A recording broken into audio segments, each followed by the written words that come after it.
Muy buenos días a todos. Mi nombre es Margilis Jaime, soy la presidenta de la Comisión de Mediación y Arbitraje del Colegio Nacional de Abogados. Vamos a esperar unos minutos a que nos conecten al Facebook del Colegio Nacional de Abogados y a que nos acompañen pues, el resto de los participantes en esta mañana de hoy.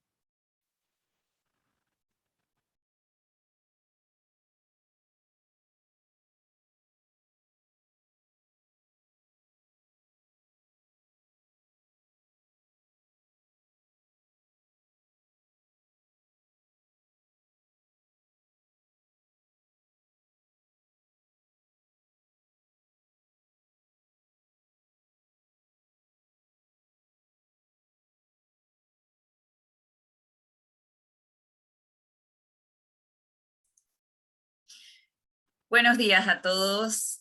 Bienvenidos a este tercer panel del primer simposio latinoamericano de Derecho Colaborativo e Innovación Jurídica, coorganizado por la Comisión de Mediación y Arbitraje del Colegio Nacional de Abogados y por la Organización Latinoamericana de Derecho Colaborativo, OLA-DC.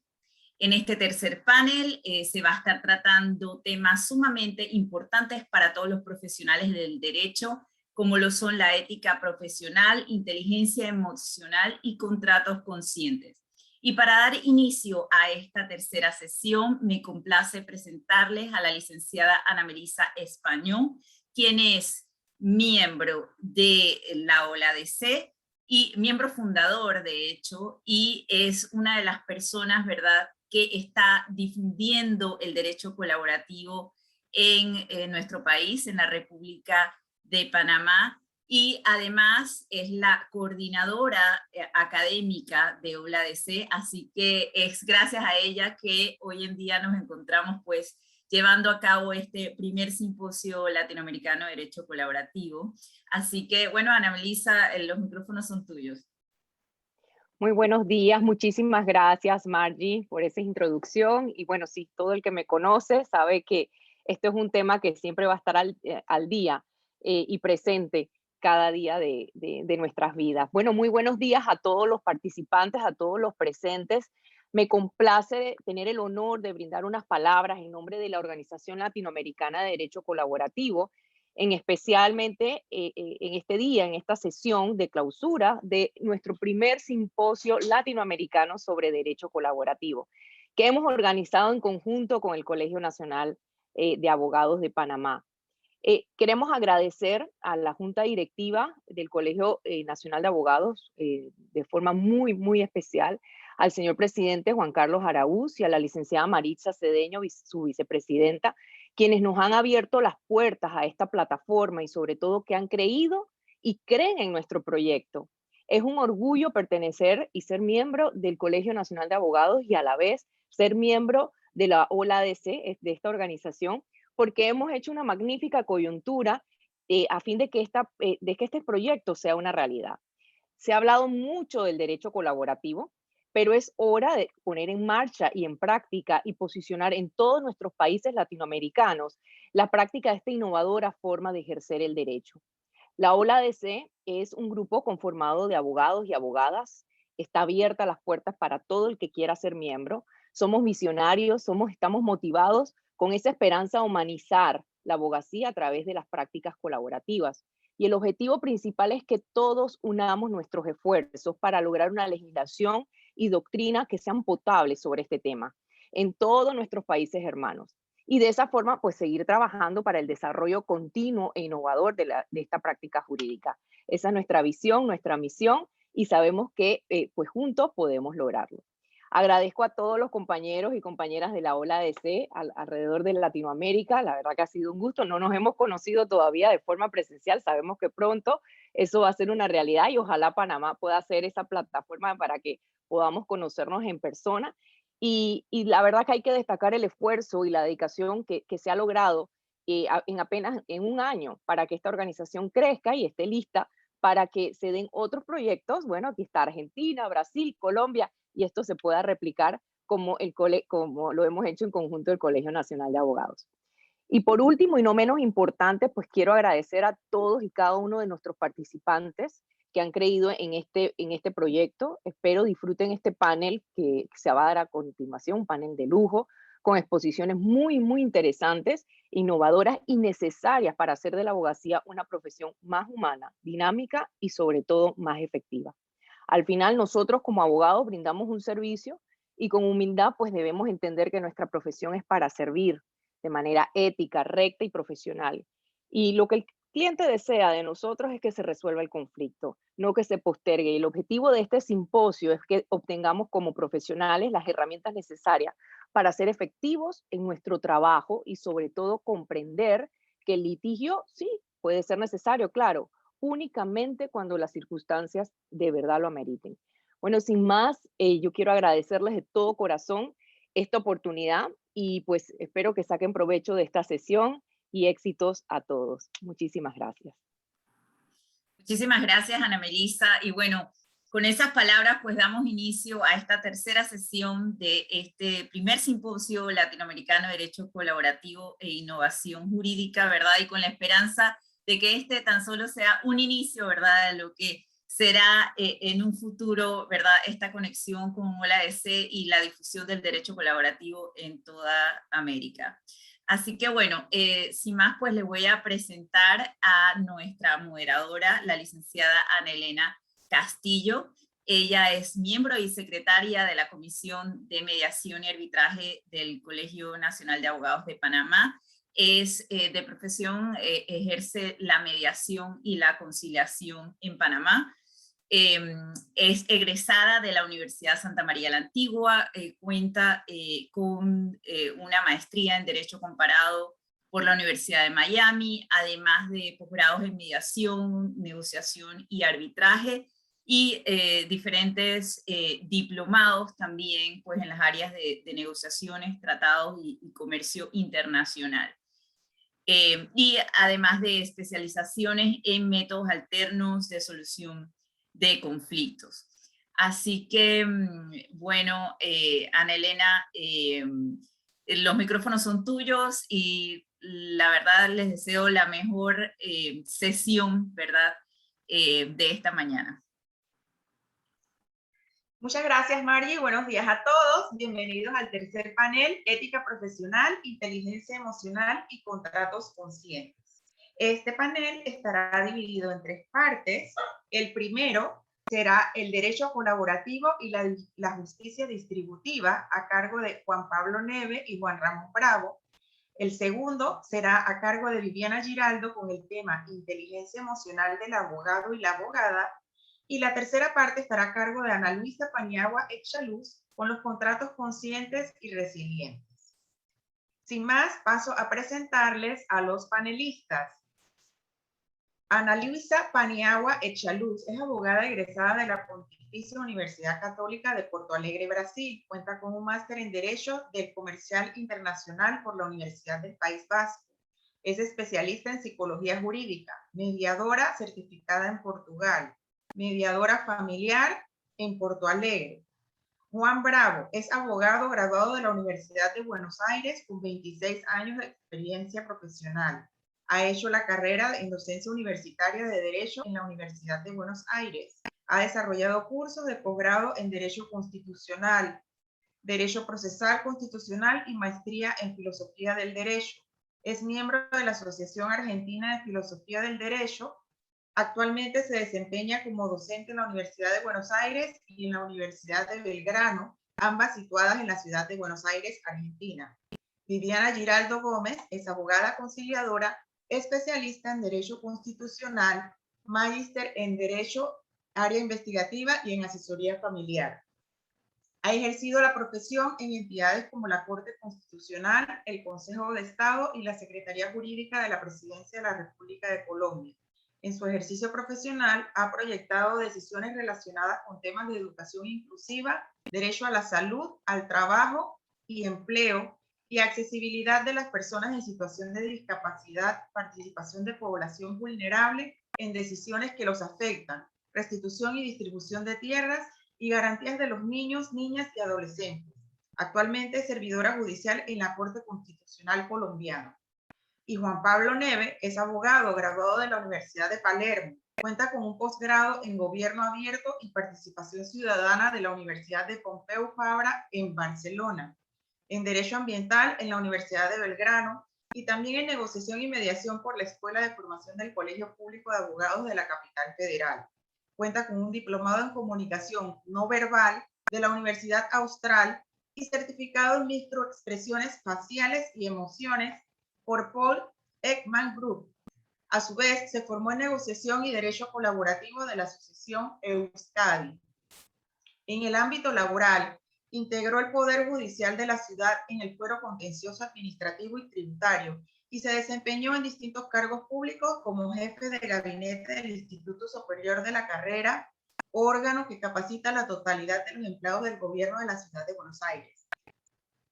Fue secretario general del Instituto de Derecho Ambiental de la Asociación Argentina de Justicia Constitucional y actualmente se desempeña como profesor universitario en análisis lógico y filosófico del derecho en la Universidad de Belgrano. Le damos el pase a Juan Pablo Neve y Juan Ramón Bravo por espacio de 30 minutos para que nos expliquen el derecho colaborativo y la justicia distributiva. Bueno, muchas gracias por la presentación, Ana Elena. Muy buenos días a todos los presentes a este tercer panel del primer simposio latinoamericano sobre derecho colaborativo.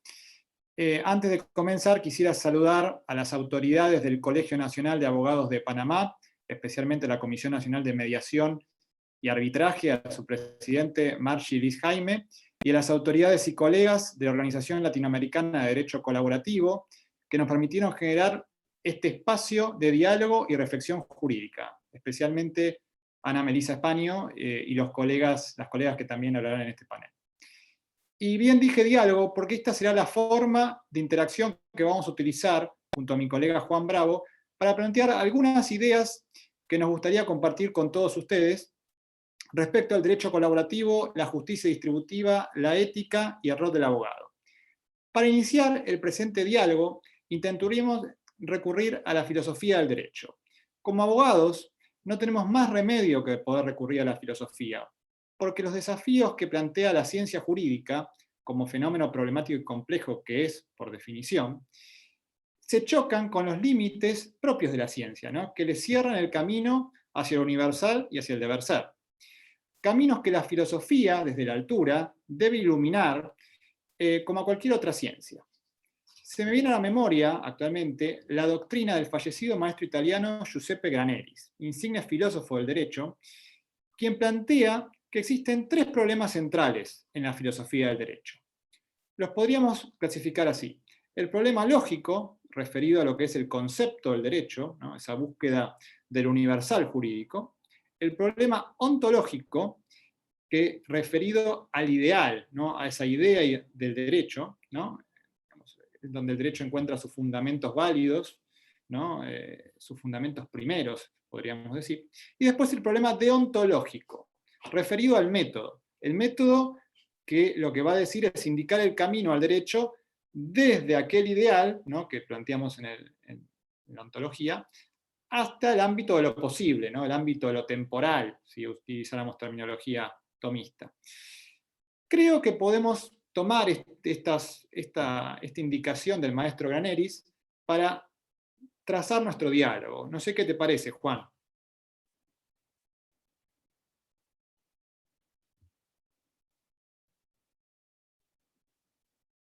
Juan, ¿estás de acuerdo? Sí, estaba muteado.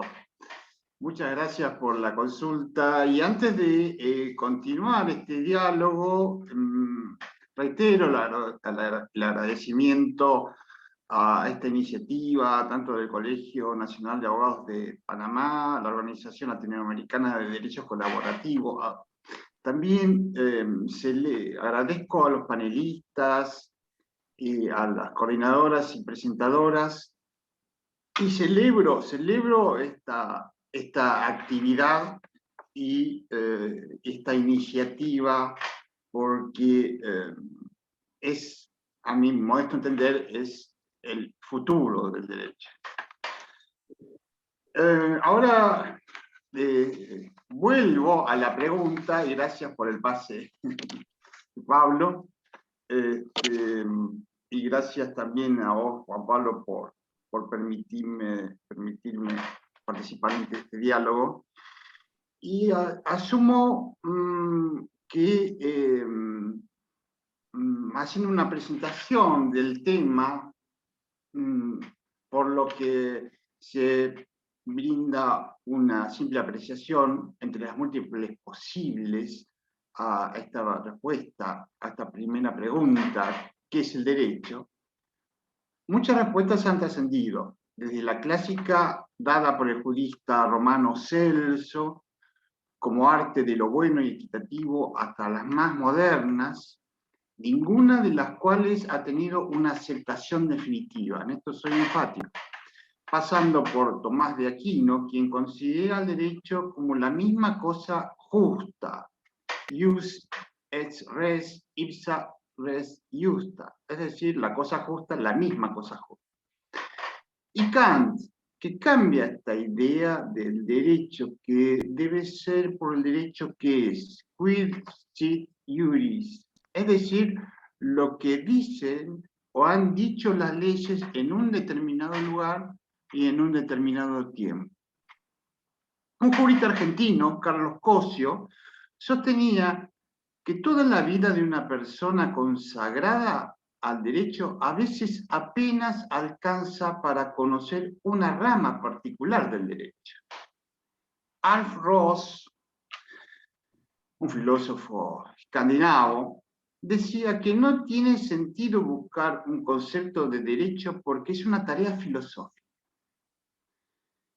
Idea sellada por Ronald Dworkin, jurista norteamericano que trascendió en Oxford, quien sostuvo que la tarea jurídica importa también una tarea ius filosófica.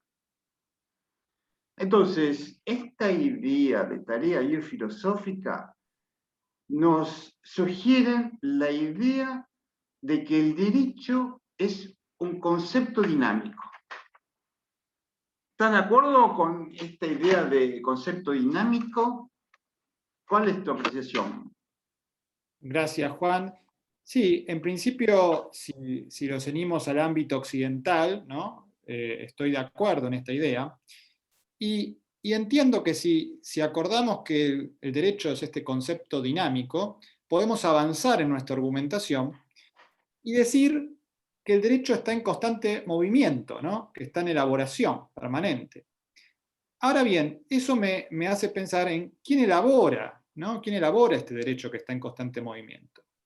Ahí creo, ¿no? Que si tomamos la analogía propuesta por un gran jurista caro a nuestros sentimientos, ya fallecido jurista argentino Carlos Nino, podríamos decir que todos participamos en esta construcción, en esta elaboración. Pero si pensamos un poco más en concreto, lo que se nos viene a la cabeza son los operadores jurídicos, ¿no? Entendidos en un sentido amplio. Algunos, de una manera más clara, como por ejemplo pueden ser los legisladores o los jueces mismos, ¿no? También según el sistema en el que nos encontremos. Pero hoy me gustaría traer a escena para este diálogo a un elaborador natural, ¿no? del derecho que muchas veces está relegado en los textos de doctrina que estudiamos en las universidades, que es el abogado mismo. Y aquí, bueno, muchas veces ante la sociedad, quizás por culpa nuestra, ¿no? como profesionales que ejercemos en el foro, parece que nuestra tarea se reduce a poner por escrito, ¿no? Las citas de leyes y códigos, ¿no? Y en ese marco nos dejamos fluir, en el marco, bueno, bajo las reglas de un derecho procesal, que va cambiando según la jurisdicción, en donde finalmente un juez valorará y ponderará y dirá lo que es lo justo, mediante su sentencia. Pero bien, sin embargo, cuando vamos al código de ética, ¿no? Aquí lo tengo, se llama aquí, en otros lugares se llamará deontología profesional del abogado, en la matrícula de la Ciudad de Buenos Aires podemos leer lo que sigue. Los deberes fundamentales del abogado, lo cito textual, del abogado respecto del orden jurídico institucional son afianzar la justicia. Es misión esencial de la abogacía el afianzar la justicia y la intervención profesional del abogado. función indispensable para la realización del derecho. Es consustancial, también dice otro artículo, al derecho de la abogacía la defensa de los derechos humanos, consustancial a la abogacía.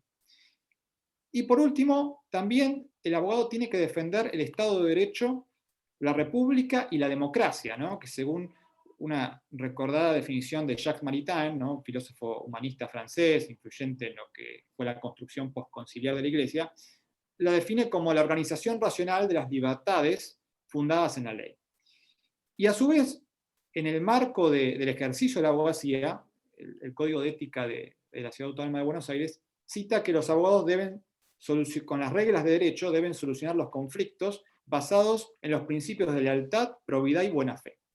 Todo esto nos lleva a que el deber del abogado se fundamenta en un ámbito superior, ¿no? Entonces, ¿cuál es la tarea del abogado en este contexto? Creo que los juristas no solamente trabajamos, los abogados, no trabajamos solamente el ámbito del derecho que es, el derecho que se nos presenta, ¿no? El que está en los códigos, en las leyes, sino que además actuamos como auxiliares de la justicia, ¿no? Que eso muchas veces lo olvidamos, delineando y desarrollando el derecho que debe ser. Y esta función es importantísima. Ya estaba presente en los fundamentos mismos del derecho romano, cuando Ulpiano cita que los 3 principios del derecho son vivir honestamente, no hacer daño a otro y dar a cada uno su derecho, ¿no? Que es la función por antonomasia de lo que es justicia, ¿no? Esto se refuerza aún más en los escritos de los abogados. Aquí en Argentina tenemos la costumbre, a veces irreflexiva, de cada vez que finalizamos un escrito que se presenta ante el juez, poner proveer de conformidad será justicia. Con lo cual, hablamos que lo que estamos diciendo no solamente se fundamenta en un código, en una ley, sino que se fundamenta en niveles superiores. Y que es tan importante que el Estado, que la institución, debe darle protección y debe ser respetado con todo su aparato. Entonces, sin dudas, el abogado, como elaborador, cumple una función vital, ¿no? En el desarrollo del derecho y la justicia. Y su actitud colaborativa, estamos en un foro de derecho colaborativo, puede contribuir aún más en aquella tarea. Incluso, creo que podría, y creo que esto se está viendo en nuestros ordenamientos, y en Latinoamérica entiendo que también, un traspaso paulatino de la justicia decisoria y de adjudicación, ¿no? Hacia una justicia deliberativa y convencional, ¿no? Por convención, por acuerdo, que resulta más compatible con la autonomía del individuo, que cada vez está, en estos días está incluso en debate, siempre, obviamente que aquellas materias no atenten contra lo que es la naturaleza punitiva, que está reservada únicamente al Estado. Entonces creo que el derecho colaborativo, en el marco de su procedimiento, como se entiende, puede brindar una valiosa oportunidad para desarrollar una nueva visión de la abogacía, en donde prime la búsqueda del derecho que debe ser, ¿no? Basado en la construcción de diálogo y acuerdo.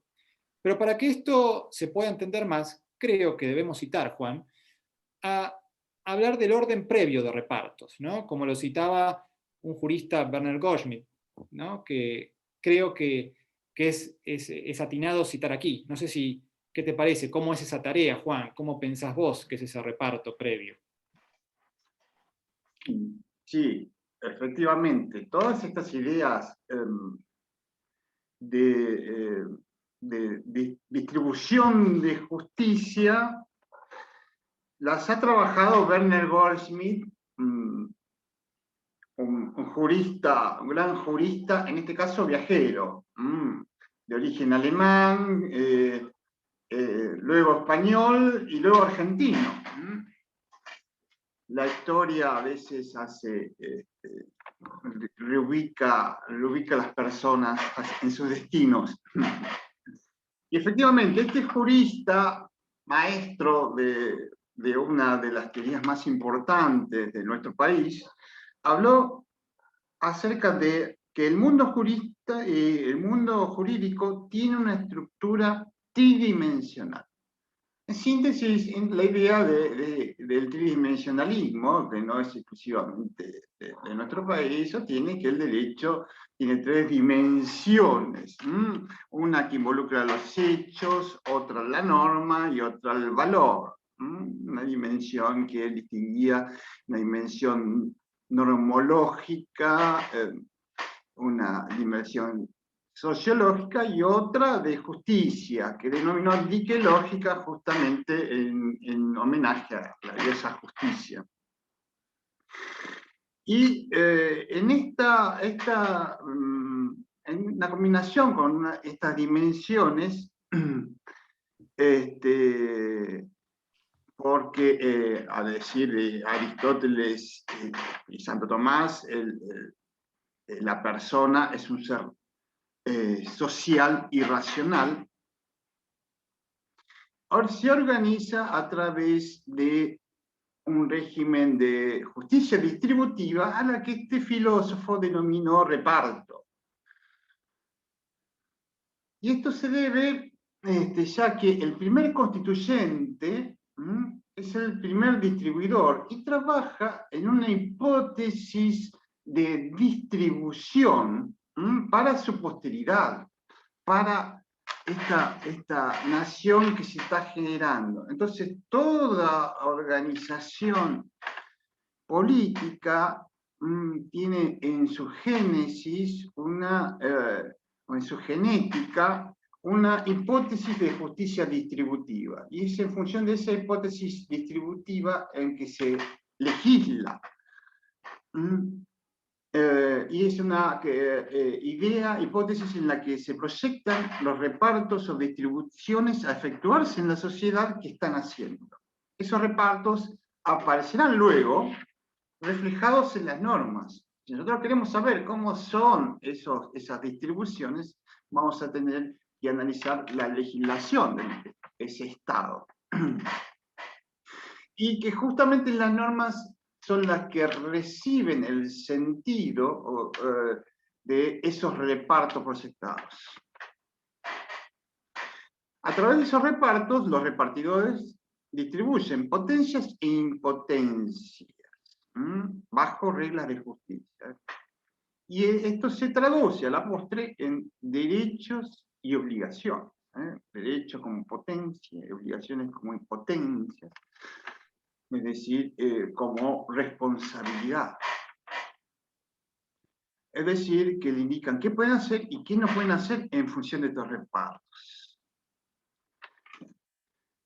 Esto importa que estos repartos sean hechos por el primer constituyente, por el gobierno, que de hecho tiene un plan de gobierno en marcha, por el legislador, por la judicatura, por algo también en filosofía del derecho se reconoce la actividad jurisdiccional como de adjudicación, y principalmente del mundo anglosajón.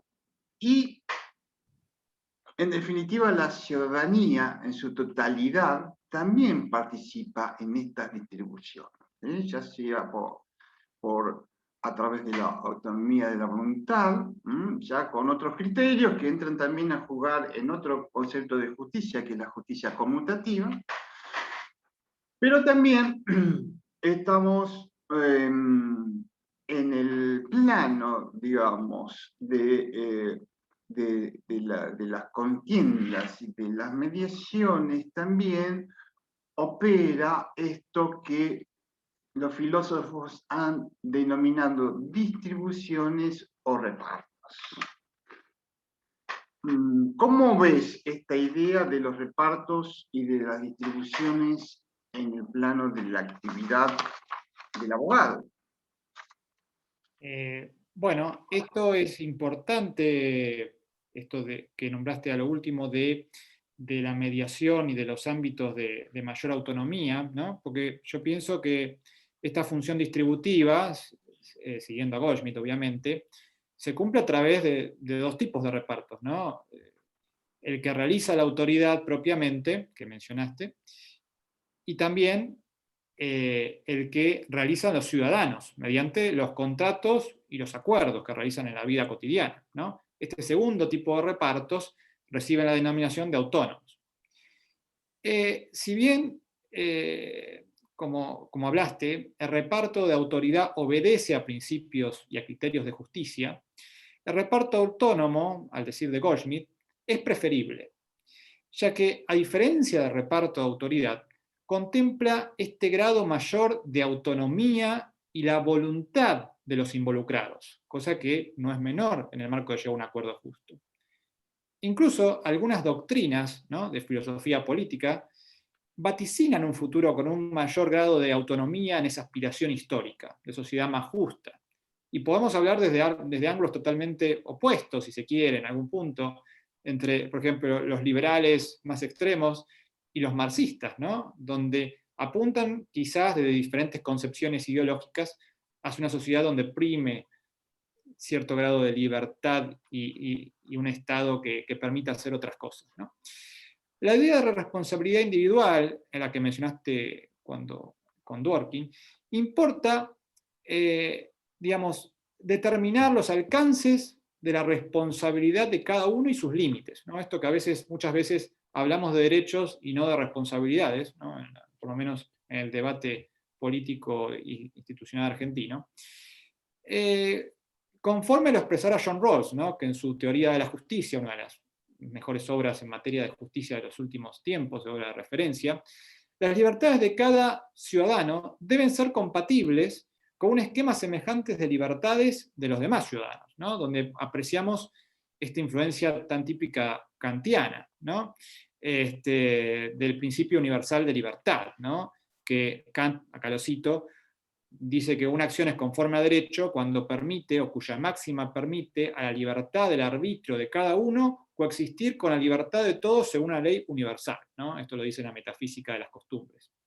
El abogado, creo, viene a contribuir en el asesoramiento en el campo de la interpretación de la norma, en expresar el plan de vida de los ciudadanos y en el adecuado dimensionamiento de los derechos.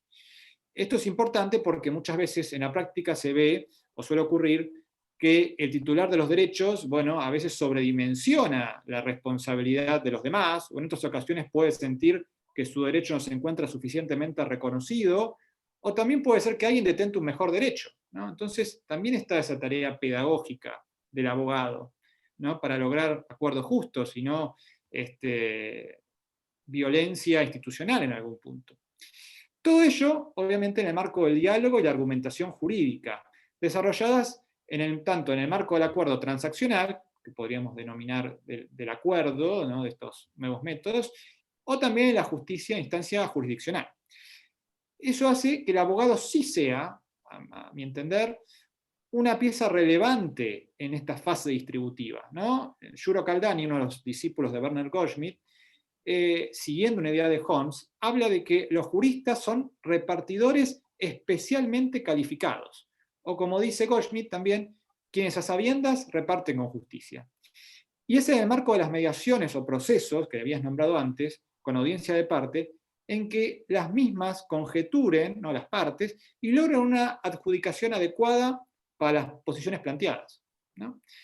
Y ahora bien, ¿con qué herramientas cuenta el abogado para desarrollar esta tarea distributiva, Juan?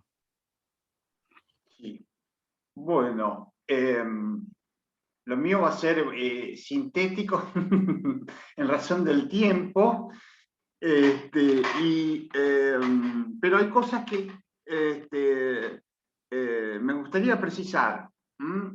Una está dada por la esencia misma del concepto del derecho, que es que estos son progresivos, es decir, que hay una cierta progresividad. Los alemanes lo han denominado como sistemas en movimiento.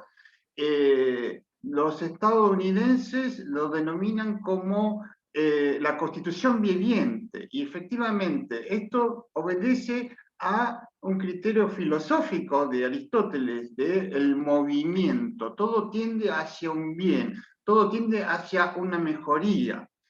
Y la filosofía contemporánea actual sostiene que los derechos van optimizándose, y en esto resulta importante la participación del abogado, que le que en representación argumentativa puedan dimensionar adecuadamente, como lo has dicho, los derechos de los ciudadanos, y justamente conforme el plan de vida de cada uno y en relación a la autonomía de cada uno, como bien también lo has precisado, porque hay justamente, como dice nuestra Corte en Argentina, una progresividad en los derechos y una optimización, como lo dice Robert Alexi, es decir, que tenemos que participar permanentemente en esa construcción o reinterpretación de nuestras libertades, nuestras garantías, nuestros derechos. Ahora te traslado una pregunta. ¿Cómo se produce esto? ¿Cómo materializarlo?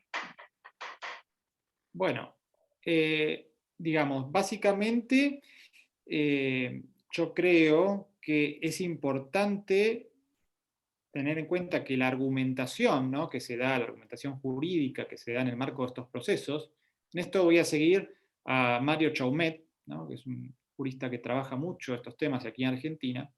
Podemos distinguir tres dimensiones, ¿no?, de la argumentación. La dimensión analítica, la dimensión retórica y la dimensión dialéctica, ¿no? La dimensión analítica es básicamente se centra en el producto de la argumentación, ¿no? En base a una serie de inferencias lógicas, se lleva a conclusiones que tengan razonabilidad. En cambio, las dimensiones dialécticas y retóricas se centran en la interacción argumentativa entre las partes. Y eso es muy importante. Específicamente, para este diálogo, traigo a colación la dimensión dialéctica, entendidas como reglas de debate, que tan importantes son a la hora de construir acuerdos, ¿no? Para brindar estas pautas orientativas desde la teoría de la argumentación para el desarrollo del proceso colaborativo. Manuel Atienza, ¿no?, un ilustre jurista español, especifica que para que se pueda concretar un diálogo es necesario que cada uno de los intervinientes en el proceso, en este caso sería partes y abogados, ¿no?, en el marco del proceso colaborativo, se basen en lo que el otro ha dicho para poder argumentar, ¿no? Con lo cual necesariamente implica dos cosas, una escucha activa y honestidad, para no deformar lo que el otro dice, ¿no? Con lo cual eso es importante. Y asimismo, también Atienza resalta que se debería dejar de lado una actitud que él denomina estratégica, de victoria-derrota, y en cambio adoptar una actitud propiamente dialógica, cooperativa en la búsqueda de pautas objetivas de justicia o de verdad, ¿no? Y eso nos permitiría mejorar mucho. Por lo que también, obviamente, no recomienda el uso de falacias, ¿no?, que son tan comunes en nuestros diálogos, aunque no las pensemos estructuralmente, pero falacias ad hominem, o falacias ad baculum, o el hombre de paja, ¿no?, que cierran el camino de argumentación y dan lugar a la violencia, ¿no?, en algún punto. En ese sentido, me gustaría traer a colación la teoría de Franz Emmeren y Rob Grotendorf, de apellido difícil de pronunciar, que han desarrollado la teoría pragma-dialéctica, ¿no?, como modelo dialógico para resolución de diferentes cuestiones teóricas o prácticas, donde distinguen 4 fases, sucintamente: confrontación, primera fase; apertura, segunda fase; argumentación y conclusión. Los discutidores razonables deberían ir avanzando en cada una de estas etapas, ¿no?, que servirán como instrumentos para obtener un acuerdo justo, ¿no? De la confrontación inicial se abren hacia el otro, argumentan racionalmente, concluyen, que puede ser con un acuerdo o no, pero seguramente terminarán mejor que antes. El acuerdo, siguiendo los principios tomistas mencionados anteriormente por Juan, debe tender al bien común, y por ende, en el marco de un proceso colaborativo, significa un orden razonado y equitativo de los repartos, que tengan en cuenta, al decir aristotélico, la medida y la virtud, ¿no?, no sobrepasar las medidas de cada uno. Bueno, creo que por la hora estamos un poco ya justos, creo que estamos en hora. Así que, no sé, me parece, Juan, que sería lindo, en este intercambio que tuvimos, que ojalá haya sido de provecho, no sé, ¿qué te ha parecido este diálogo? Si es que... ¿Qué opinión? Me parece, me ha gustado mucho, me ha ilustrado mucho tus apreciaciones, a punto tal que no quiero agregar nada más, ni concluir nada, porque sería restarle a lo que nos ha relatado, pero una cosita más en este plano de un concepto más filosófico para agregar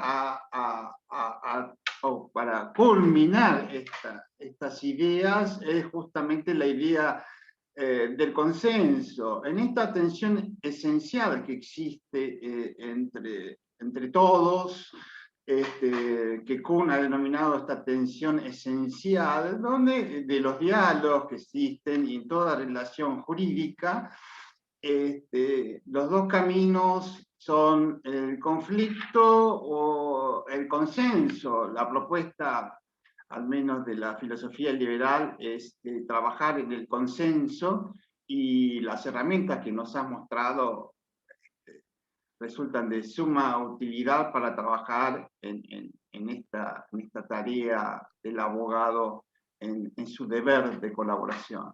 Y no quiero quitar más tiempo porque estoy ansioso por escuchar al resto de los panelistas. Muchas gracias. Muchas gracias, Juan Ramón, y muchas gracias, Juan Pablo. De todo, la frase que más me gustó fue una dicha por Juan Pablo Neves, que la nueva visión de la abogacía se basa en el diálogo y el acuerdo. A continuación tenemos una pregunta de parte de Rodolfo Gallero. Dice, buenos días desde Uruguay. ¿Cómo se podría llevar a la práctica la teoría que ustedes han expuesto? Te dejo, Juan, que... Está bien. Sí, perdón. Sí, bueno, por lo que, como lo estuvo hablando, lo estuvo comentando, lo estuvo relatando Juan Pablo, justamente vamos a encontrar que la argumentación jurídica es la herramienta. Es la herramienta donde participamos, donde el abogado ejerce la representación argumentativa de los intereses del ciudadano. Las herramientas de la argumentación jurídica son diversas. Esto nos trae de vuelta a escena herramientas de la antigüedad, ¿no? Que ya vienen de Aristóteles, lo que es la tópica, la retórica, la dialéctica. Es decir, hay una serie de herramientas, obviamente, y la lógica, que vienen hoy han resurgido para la práctica jurídica a través de la argumentación. Y existen dos maneras principales. Una es utilizando la argumentación jurídica con estas herramientas, en lo que se denomina la hermenéutica jurídica, y hay otros que se han plasmado incluso judicialmente, como es la regla de la proporcionalidad de Alexis, que incluso se están aplicando. Es una regla que, si bien tuvo una iniciativa filosófica, es decir, netamente teórica, está siendo empleada por la Corte Interamericana de Justicia en numerosos pronunciamientos, como por ejemplo el famoso caso Kimmel, en el cual nuestro país resultó demandado. Y eso, esta argumentación jurídica permite que cada uno de nosotros podamos expresar qué pretendemos de nuestros derechos y qué pretendemos, cuál es nuestra pretensión, y nos ayuda también a valorar si estamos excedidos en nuestra pretensión o si por ahí nuestra pretensión realmente está ajustada al derecho. Y esto se debe a que hay una indeterminación en los principios, sana indeterminación, porque justamente nos permite el diálogo. Muchas gracias, Juan Ramón. Ahora le damos el paso a a Viviana Giraldo Gómez con su tema Inteligencia Emocional del Abogado. Luego que Viviana termina, tenemos un espacio de preguntas y respuestas, las cuales le agradecemos las hagan a través del icono de preguntas y respuestas de la plataforma. El micrófono es todo tuyo, Viviana. Muchas gracias, Ana Elena. Bueno, un saludo muy especial a todas las personas que nos encontramos participando de este espacio de reflexión tan importante, pues en este cambio de paradigma, ¿no? De nuestro ejercicio profesional del derecho que involucra, pues no solamente a los abogados, sino a todas las personas que prestamos un servicio, ya sea en la rama judicial de nuestros países, en los diferentes, en los diferentes poderes públicos del país, como litigantes, profesores. Podemos estar ubicados como abogados en el lugar donde nos encontremos. Y estas reflexiones siempre serán muy valiosas y muy importantes para tener un acercamiento pues con nosotros mismos y a los demás, ¿no? Yo retomo para iniciar una palabra que dijo Ana Marisa al final, y era que finalmente nosotros como abogados prestamos un servicio, como abogados y abogadas.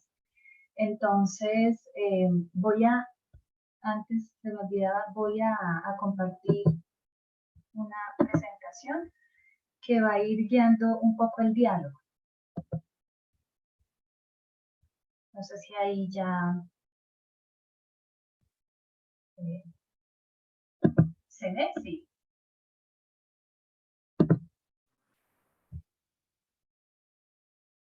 Bueno, espero que le estén viendo.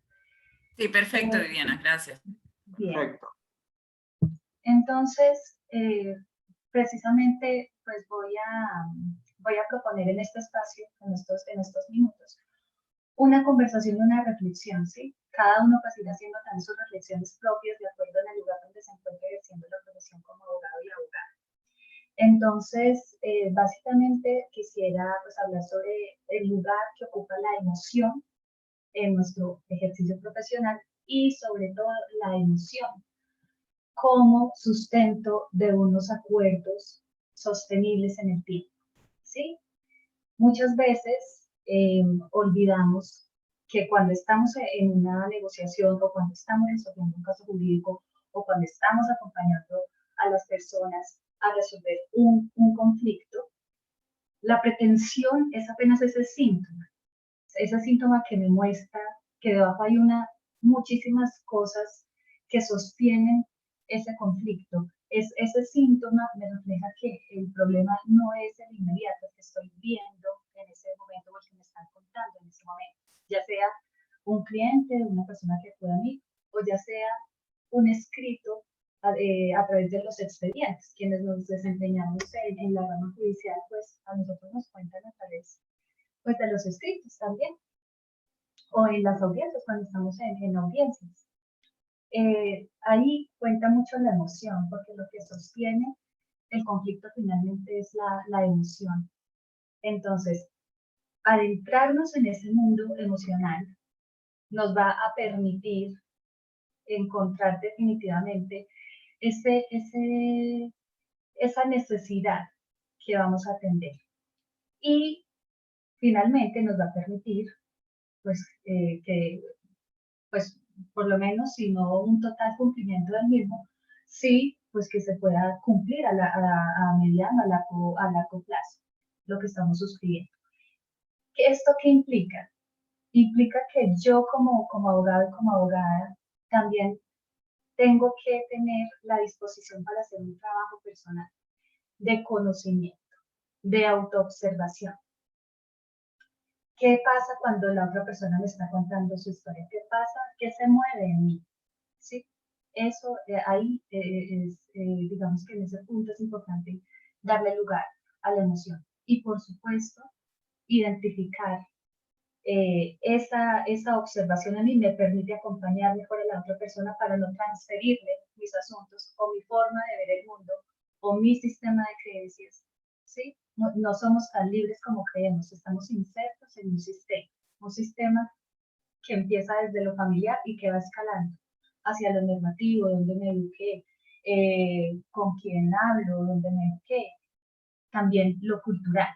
Eso hace parte de mí. Entonces, empezar por esa diferenciación entre lo mío y lo que es de los demás es algo súper importante para acompañar con respeto y acompañar a construir acuerdos que les sirva a las partes. Sobre todo es eso, que a las personas les sirva, no lo que yo considero que debe ser.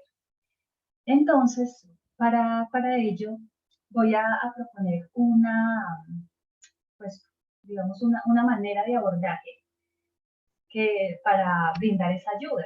No es la única, por supuesto, pero me parece, pues es la que hoy pues voy a compartirles con ustedes, a compartir con ustedes. Y además sé que esta herramienta, que además me la compartió una colega muy querida, pues, argentina, abogada, que ha trabajado en tribunales, en el Tribunal de Buenos Aires, aplica en la resolución de los conflictos en materia de familia. Sin embargo, pues también es aplicable para todo campo del derecho, no solamente pues en temas de familia. Y son los órdenes de la ayuda. Entonces me voy a apoyar en estos órdenes de la ayuda que presenta Bert Hellinger, y alrededor de ello pues vamos a ir adelantando la conversación. Bien, entonces en el abordaje de un acuerdo, una vez identificada la importancia de la emoción, y que es ahí donde también tenemos que llegar, no adelantarnos tanto a la solución. A mí me parece importante lo que estaban compartiendo Juan Pablo y Juan Ramón en este primer panel, es darnos cuenta de ese otro derecho, ¿sí? No solamente el que está en los códigos, no, porque el derecho que está en los códigos ese se transforma, ese igual se actualiza, como le decía Juan Ramón, con el derecho viviente, de acuerdo con el contexto social, cultural, económico que vivimos, no es rígido, ¿sí? Las normas se actualizan de acuerdo también a las necesidades de la sociedad y de las personas. Entonces, eso mismo lo podemos aplicar nosotros en lo cotidiano, en nuestro ejercicio cotidiano. Entonces, el primer orden de la ayuda, por ejemplo, que él propone es: uno solo da lo que tiene y solo espera, pide y toma lo que realmente necesita. Entonces, lo primero en ese acompañamiento jurídico, como ayudadores, como profesionales de la ayuda, no que lo sabemos todo. Entonces, es establecer esa empatía con las personas. El reconocer, ya lo había hablado antes, el reconocer mis límites, eso implica conocer, ¿sí? Tener la valentía de hacer ese trabajo propio. Me reconozco a mí, reconozco al otro y además miro la circunstancia, ¿sí? Estamos mirando una circunstancia. Evitar los extremos o las polarizaciones, el blanco y negro, ¿sí? Entonces, como abogados o abogadas, detenernos un poquito antes de dar nuestra solución, lo que creemos nosotros que soluciona el conflicto. Más bien escuchar primero, escuchar y no irnos a los extremos. Es así, esto es así, o vamos a hacer esto, un poco detenernos. Lo anterior impulsa el crecimiento de quien pide ayuda y favorece la autonomía y su independencia. En este acompañamiento jurídico, creo que lo importante es empoderar a la persona, ¿sí? Saber que esa persona sí sabe lo que necesita, sabe lo que quiere. Y este empoderamiento de la parte o partes para que puedan estar en condiciones de negociación. Un ejemplo es, por ejemplo, no sé, pues en temas de familia. Cuando están acordando temas de visitas o un menor de edad tiene que salir del país, entonces todo este tema de la regulación de visitas y alimentos es que hay, pues mi colega argentina, se llama Graciela Mónica, ella decía que cuando llegaban a su oficina en su calidad de juez y una de las partes sencillamente accedía a todo lo que la otra parte dijera respecto al régimen de visitas, si le parece bien que lo visiten 6 meses, le parece muy bien. Es decir, esa lectura de la actitud de la persona para negociar, nosotros también debemos mirarla y observarla. Y lo que hacía era tener unas audiencias privadas, ¿sí? Y empezaba a indagar por su sistema familiar, ¿sí? De dónde, quién lo cuidó, quién no lo cuidó. Y ahí se estaba dando cuenta, por ejemplo, que no había sido cuidado por el padre. Se fueron un poco más atrás en su historia familiar y el abuelo era una figura súper importante para él. Cuando hablo del abuelo, además su postura corporal cambió. Y ahí ella como pues aprovechó ese empoderamiento y esa fuerza que podía tomar de su abuelo como cuidador para que él también pudiera cuidar de su hijo o de su hija, no recuerdo. Entonces, es importante ese empoderamiento y a partir de ahí la negociación cambió completamente. Entonces ya no es solamente lo que el otro diga o le parezca y hacer que para evitar conflictos, ahí tenemos que detenernos y agudizar también nuestra intuición. Como profesional acompaña a las partes a que tomen la mejor decisión, lo que a ellos mejor les funciona en este primer orden. El desorden que se puede pues, ocasionar es cuando yo no reconozco a quien pide ayuda, sino que las pretendo sustituirla. O sea, jamás, no podemos sustituir a la persona. Acompañamos, ¿sí? La reconocemos, la vemos en sus valores, en sus creencias, en sus límites, en su familia, en su historia, con respeto, y desde ahí se empieza a construir lo que esa persona necesita. También no luchar con las circunstancias. Acá dice el segundo orden de la ayuda, las circunstancias determinan el límite de la intervención. Muchas veces queremos solucionar todo. Donde nos encontramos en la rama judicial, en un caso, a quien pide ayuda, etc. Y muchas veces, sencillamente, cuando se acepta que no todo se puede solucionar, pero ¿qué vamos a solucionar o a tratar de transformar? Porque muchas veces, en realidad, los conflictos no se resuelven de una vez y para siempre, se van transformando y van surgiendo diferentes cosas en diferentes momentos. No sabemos, pero lo importante es sencillamente lo que se va a abordar es verlo con claridad, no luchar contra las circunstancias, no ser tercos, sino más bien, porque esto produce un desgaste, un debilitamiento, tanto en la persona que pide ayuda como en quien está brindando esa ayuda. Entonces, yo acá pongo un ejemplo, pues trabajo en la Corte Constitucional de Colombia, y en Colombia los jueces constitucionales pueden delimitar la pretensión, ¿sí? O replantearla. Cuando a veces las personas piden algo, pero uno viendo el recuento de los hechos y de lo que ha sucedido, ¿sí? En esa historia, en esos supuestos fácticos y jurídicos, finalmente se transforma la pretensión, ¿sí? Porque no era lo que en principio se estaba pidiendo, sino que en el fondo están pidiendo otra cosa. Esto sucede mucho en el tema de derechos.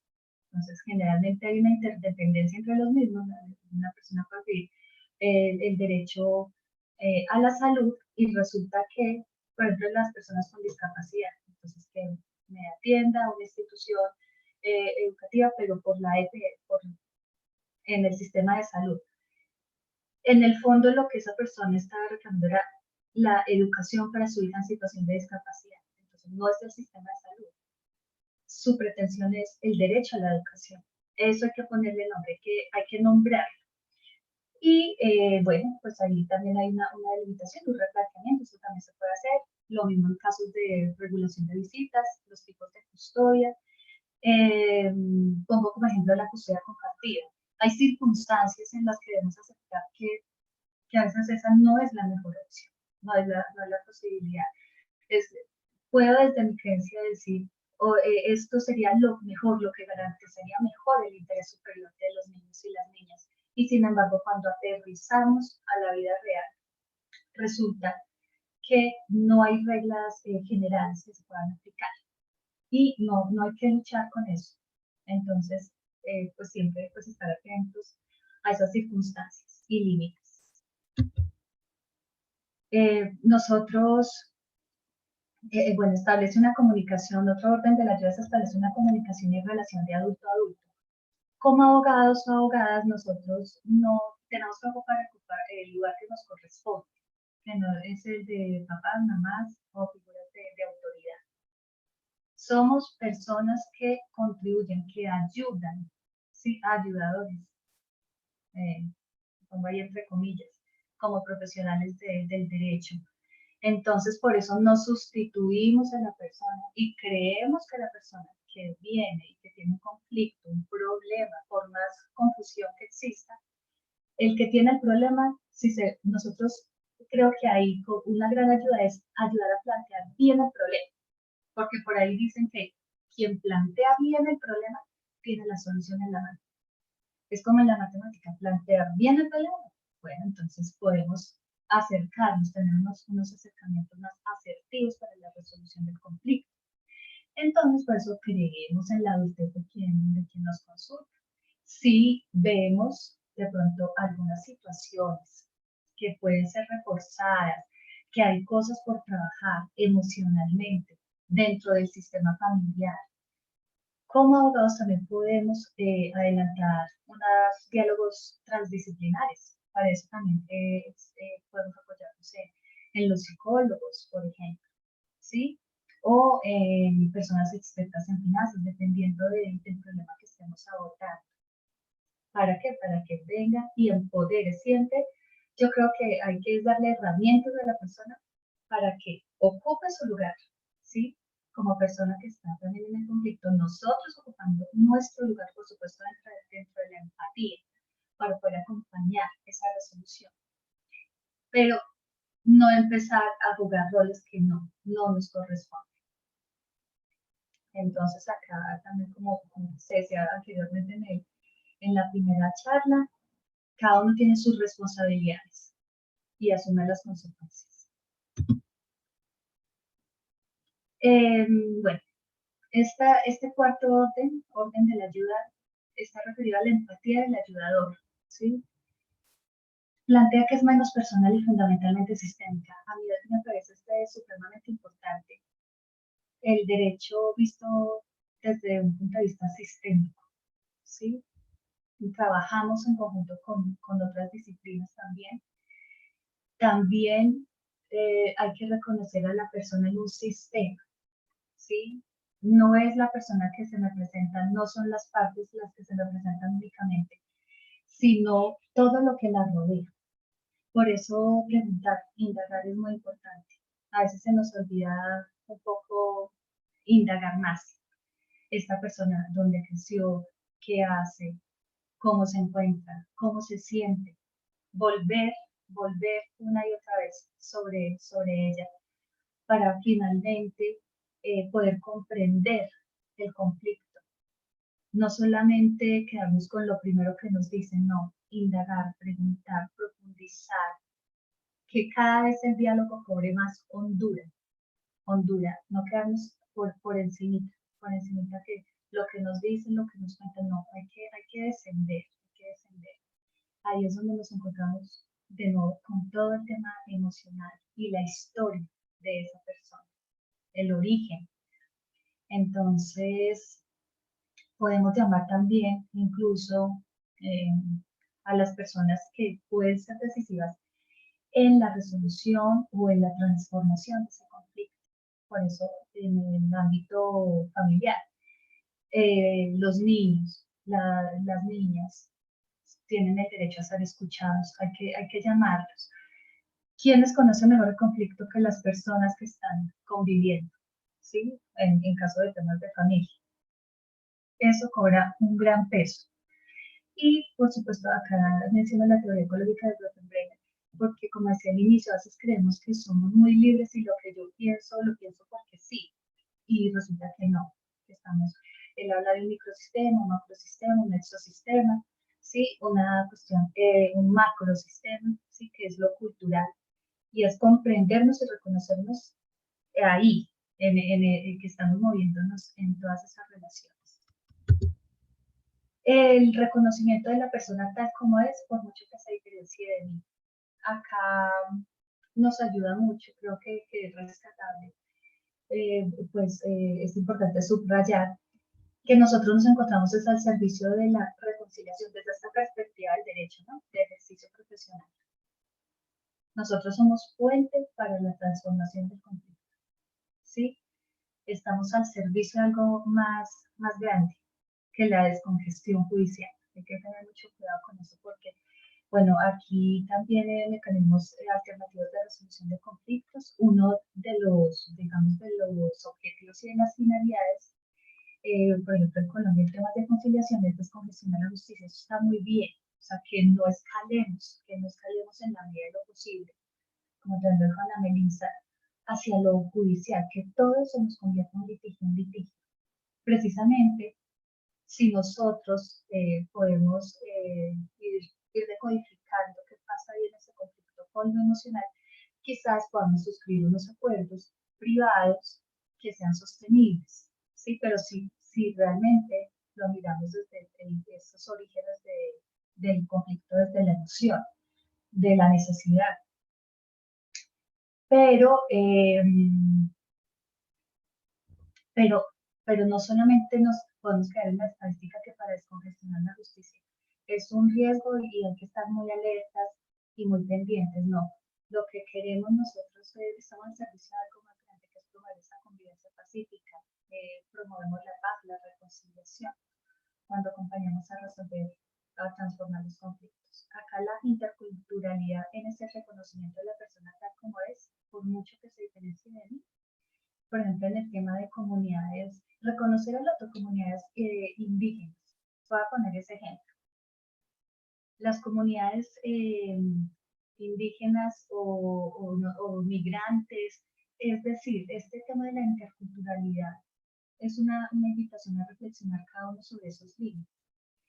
Creemos a veces que mi pensamiento, mi planteamiento debe prevalecer e invito al otro a que se una. ¿Sí? En lo multicultural.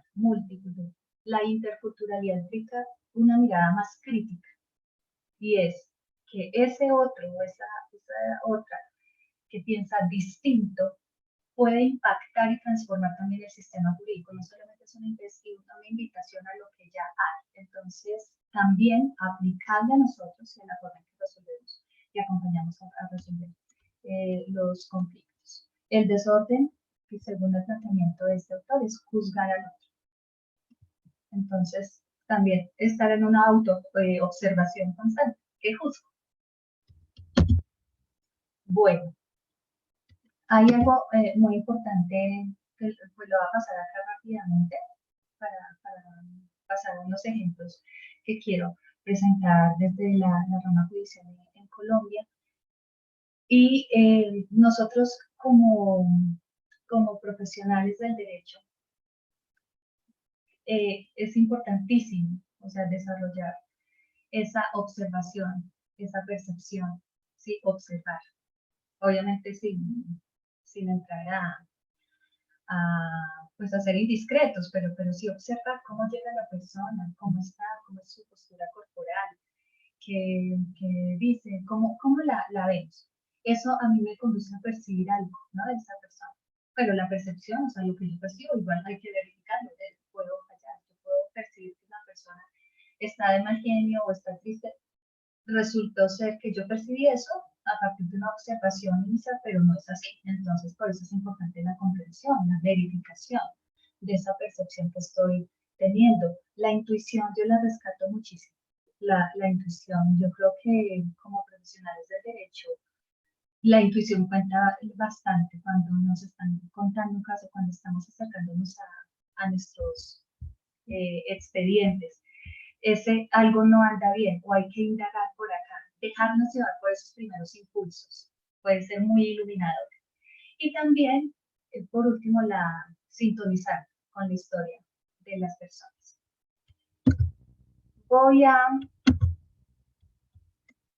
Bueno, esta metodología implica mirar a todos los involucrados, cada uno asume su lugar, el que le corresponde, también implica un grado de compromiso, una responsabilidad. Y esta visión de ejercicio del derecho, como ya le mencionaba, no solamente es una descongestión de la justicia, sino que también es algo, estamos contribuyendo a algo más grande que bueno, tiene que ver con valores constitucionales, ¿sí? Desde lo jurídico, como el amor, la reconciliación, la paz y la convivencia pacífica. Yo solamente quiero resaltar 3 decisiones judiciales en Colombia. Uno de la Corte Constitucional, en donde yo creo que esa protección que se le da, por ejemplo, a un río, es empezar a entrar en diálogo con ese otro derecho, o como dice Foucault en su obra El estudio cultural del derecho, que es muy recomendable, es empezar a reconocer que no solamente nosotros como seres humanos estamos ocupando un espacio, sino que estamos en relación con otros, y otros como la naturaleza, por ejemplo. Entonces, acá en Colombia se reconoció como sujeto de derechos a un río.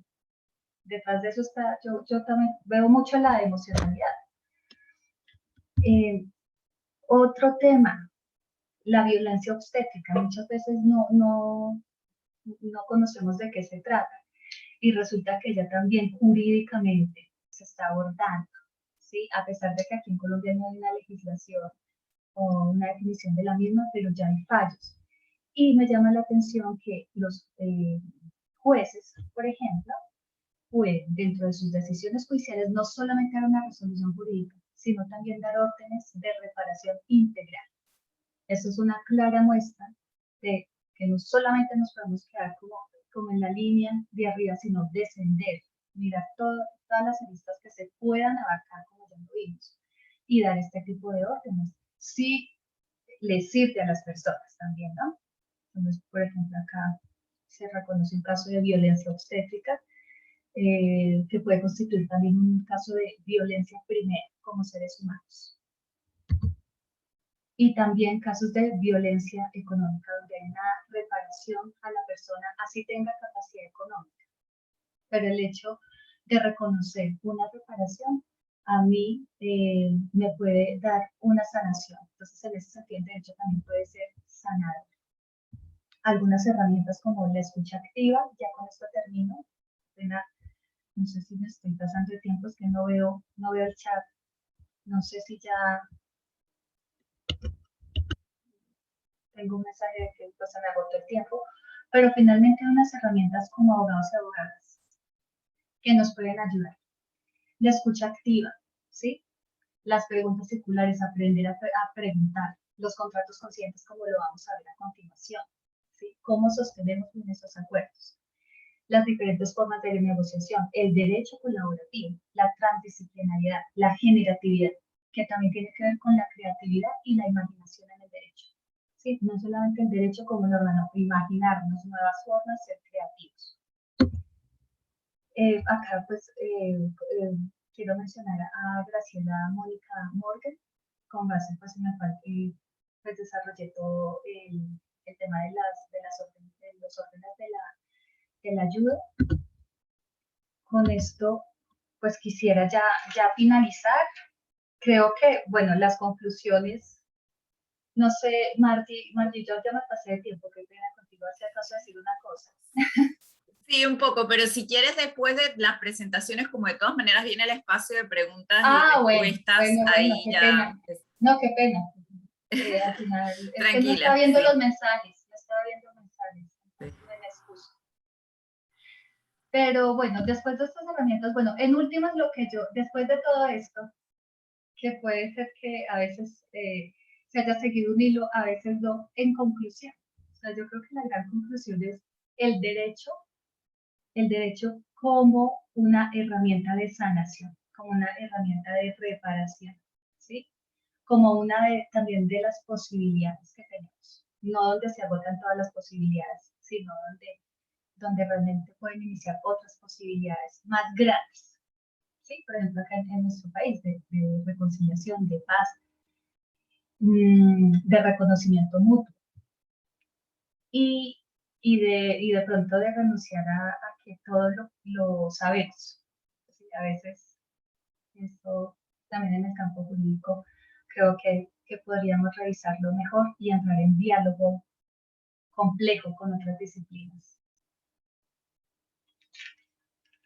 Bien, entonces no sé si hay preguntas. Voy a dejar Gracias, Viviana. Si quieres puedes dejar, exacto. Bueno, sí, Ana Elena tuvo algunos problemas técnicos, pero ya se está reincorporando. Vamos a dejar las preguntas al final, porque dado que se corrió un poco, ¿verdad?, el tiempo, así que, pero estoy segura que va a haber muchas, y yo insto, ¿verdad?, a la audiencia a que las mande por el icono de preguntas y respuestas. La verdad que muy interesante. Así que, bueno, ahora le vamos a dar la palabra a Ana Luisa Echaluz, que es nuestra última integrante de este panel, pues para que nos hable sobre los contratos conscientes y resilientes. Ana Luisa. Hola a todos, felicitaciones a los ponentes que me antecedieron en este panel. Muchas gracias, Margie, por la organización, por la invitación, para recibir la OLADC y en este proyecto muy ambicioso que tenemos. Muchas gracias al Colegio Nacional de Abogados de Panamá.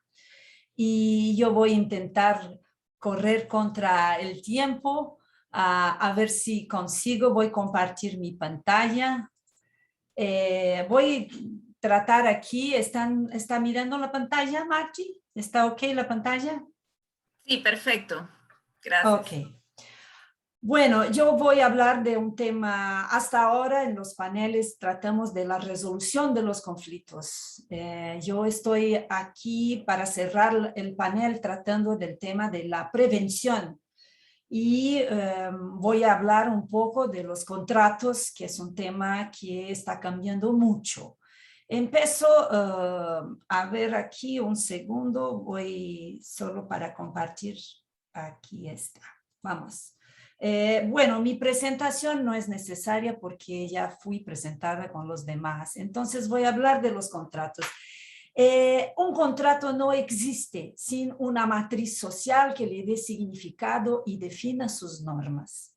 La sociedad, por lo tanto, es la fuente principal del contrato. Pero, ¿qué hacer si la sociedad está en movimiento? Si las instituciones y reglas tradicionales están fragmentadas, si hay nuevos valores, como hemos visto hasta ahora de mis colegas. ¿Qué hacer, por lo tanto, con la revolución tecnológica que estamos enfrentando? La crisis política global, la crisis en los sistemas constitucionales, la velocidad del cambio de valores, el cambio climático, son tantas cosas que estamos viviendo al mismo tiempo. ¿Qué hacer con la terminación de las estaciones de trabajo y de las predicciones de que en menos de 2 décadas 1.000 millones de personas estarán desempleadas? Esto es un tema que es muy sencillo y que hemos debatido en varios grupos. Colaborar, sí, ¿por qué no? Colaborar acaba siendo la colaboración y el compartir. Hoy en día deben ser vistos como valores necesarios para nuestra supervivencia. Y el contrato. Aquí están los abogados cuando están empezando a hacer sus contratos. Los contratos, lo que suelen ser los contratos hasta hoy. Empezamos una relación con un sentimiento de pérdida. El lenguaje del contrato es competitivo y las cláusulas normalmente son muy borrosas. Hay énfasis en las disidencias, roturas y sanciones. El enfoque convencional de los contratos, sabemos nosotros abogados, que genera subproductos tóxicos. El más peligroso es la interpretación. Los documentos son densos, ininteligibles para las partes, y hay una potencialización de disputa con la destrucción del potencial productivo que fue la base inicial del enfoque. Aún así, el enfoque convencional genera un sistema de contratos pesado e ineficiente. Quita el poder de las partes. Una vez que se crea el documento, las partes ya no tienen poder sobre cómo el lenguaje y su interpretación los impactará. Y este enfoque convencional aún genera contratos diseñados y escritos con intención adversa y de control, combatividad, intimidación, pensamiento de suma cero. Esto es la realidad que vivimos hasta hoy. Y genera lo que algunos psicólogos conceptúan como disonancia cognitiva. o sea, una contradicción entre la forma en que el individuo se comporta y la forma en que piensa. Es decir, es el resultado emocional que surge de una acción en la que chocan las creencias distintas o dos creencias distintas. Y así normalmente empezamos una relación contractual. Cuando firmamos el contrato, lo que creamos es justamente una desconfianza, una inadecuación, una desconexión. Bueno, y aquí llegamos al tema que todos buscan, que es un problemazo, el tema de la seguridad jurídica o inseguridad jurídica. Creamos un contrato para después llegar a largas y onerosas discusiones judiciales, comprometidas con creencias políticas e ideológicas y resultados impredecibles. Bueno, pero ¿qué estamos viviendo hoy en día? ¿Un nuevo contrato social? Sí, porque hay crisis en todos los sistemas políticos democráticos constitucionales. Lo que hacer hasta que se reconstruya un nuevo modelo que sea suficientemente confiable para satisfacer las necesidades de la ciudadanía? Estamos, como ha dicho, en movimiento. Hay una sensación de inseguridad. Bueno, en el campo de los contratos empieza entonces una nueva visión. O sea, la teoría clásica de los contratos empieza a tener una nueva opción, que es la llamada teoría relacional de los contratos. La teoría relacional de los contratos fue generada por pensadores anglosajones, de entre ellos Ian McNeill, Stuart Macaulay y otros doctrinadores en los años 60. Que traían para este universo de los contratos la idea de que el contrato era visto y debe ser visto como desde un punto de vista sociológico, como parte omnipresente del comportamiento humano. Eso fue una bomba en aquel momento, en los años 60. Fue muy trabajado en el ámbito académico, pero no rivalizó con la teoría clásica, porque justamente vivíamos otra matriz social y económica en aquel entonces. Bueno, algunas de las características del contrato relacional, visto como tal bajo la teoría, genera términos de intercambio variables, relaciones continuas y duraderas, proceso de negociación, exige proceso de negociación continua, genera vínculos personales de solidaridad, confianza y cooperación y muchas veces relaciones de interdependencia. Bueno, algunos contratos relacionales del día a día, apenas para ejemplificar. Contratos bancarios, seguro de salud, tarjetas de crédito, pensión privada, esos no podemos normalmente negociar porque son contratos de adhesión. Pero hay otros que son importantes en nuestra vida y en las empresas, que son los contratos de prestación de servicios o suministro de productos, los contratos sociales, la base de una empresa, las joint ventures, contratos de trabajo, representación comercial, distribución, contratos de construcción, franquicia.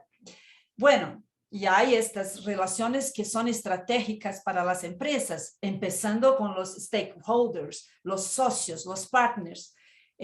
Hay los colaboradores directos, indirectos, empleados, representantes, hay los proveedores, servicios estratégicos como son la contabilidad y nuestros servicios legales, gestión de activos, la relación con los clientes, los consumidores. Estos tienen base relacional porque en general tienen aquellas características de continuidad, generan vínculos personales y también queremos mantener algunos de ellos, ¿ok? Bueno, otras características o otros universos de naturaleza relacional son los temas de las empresas familiares, el tema sucesorio, las relaciones con vecinos y las relaciones de casamiento. Son típicamente de naturaleza relacional. Bueno, algunos de los principios de los contratos relacionales. Para que se lleven a cabo hay que tener transparencia, equidad o equilibrio, confianza, buena fe para mantener un contrato de naturaleza relacional. ¿Ok? Estoy acelerando aquí. Bueno, hasta que en el año 2016, dos economistas, Oliver Hart y Ben Holmström, uno sueco pero radicado en los Estados Unidos, el otro sueco, ganan el Premio Nobel de Economía porque empiezan a estudiar la efectividad de los contratos y llegan a la conclusión que hay una sombra, hay un gap, hay un hiato en los contratos que genera una pérdida de eficiencia. Y entonces llegan a la conclusión que el contrato debería finalmente reflejar la posición y buscar el beneficio equilibrado de todas las partes involucradas. ¿Ok? Hasta aquí. Bueno, seguimos con mi portuñol acelerado.